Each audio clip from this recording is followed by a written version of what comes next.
Hello viewers, how are you? এখন আমরা দেখাবো কিভাবে উইনসিকিউর ও অ্যান্টিভাইরাসকে আপডেট করতে হয়। উইনসিকিউর আপগ্রেড করতে হলে যে কোনো ব্রাউজারে ক্লিক করে আমাদের উইনসিকিউর অ্যাড্রেস লিখতে হবে www.winsecure.com.bd। এন্টার করতে হবে। নিচের দিকে নামতে হবে পেজের, এখানে আই এগ্রি তে ক্লিক করতে হবে। এরপরে ডাউনলোড বাটনে ক্লিক করতে হবে। তারপরে সেভ দিয়ে ওকে। এইভাবে আপডেট ডাউনলোড হবে। ডাউনলোড হয়ে গেল। জিপ করা ফাইল আনজিপ করতে হবে। এক্সট্রাক্ট, এখানে গিয়ে ডবল ক্লিক করলে আপডেট হয়ে যাবে।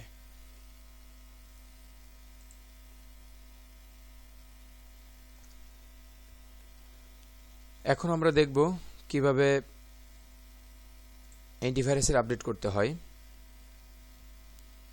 অ্যান্টিভাইরাসের আপডেট করতে হলে স্টার্ট মেনু, অল প্রোগ্রামে যাইতে হবে। মাইক্রোসফট সিকিউরিটি এসেনশিয়ালে ক্লিক করতে হবে। এখানে খেয়াল করতে হবে ভাইরাস অ্যান্ড স্পাইওয়্যার ডেফিনেশনে আপ টু ডেট আছে কিনা। যদি আপ টু ডেট না থাকে এখানে আপডেট ক্লিক করতে হবে।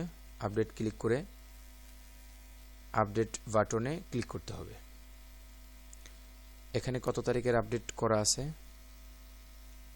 1/11/2016 আপডেট করা আছে। যদি না থাকে এখান থেকে আপডেট করতে হবে।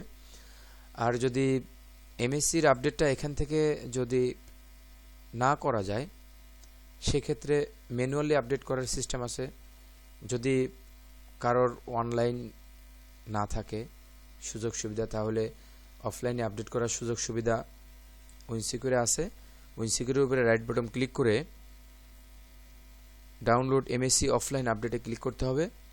এখানে download update for 32 bit, download update for 64 bit. 32 bit উইন্ডোজের জন্য 32 বিট নামাইতে হবে, 64 বিট উইন্ডোজের জন্য 64 বিট নামাইতে হবে। ক্লিক করলাম 32 বিট।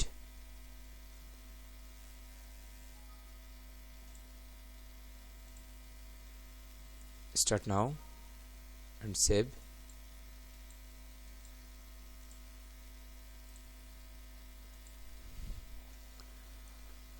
আপডেট ডাউনলোড কমপ্লিট হয়ে গেছে। এখন আমরা ডাউনলোডের মধ্যে গিয়ে দেখি প্রোগ্রাম ফাইল। এখানে mpamfe নামে যে ফাইলটা আসছে এটাই আপডেট। এটির উপরে ডবল ক্লিক করতে হবে। ডবল ক্লিক করলে Microsoft Security Essentials up to date হয়ে যাবে।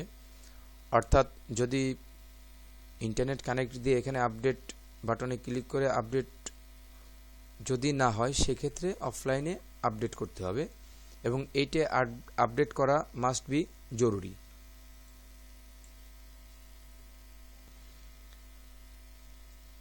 এমএসসি যদি আপ টু ডেট করা না থাকে তাহলে ভাইরাস প্রোটেকশনটা দুর্বল থাকবে।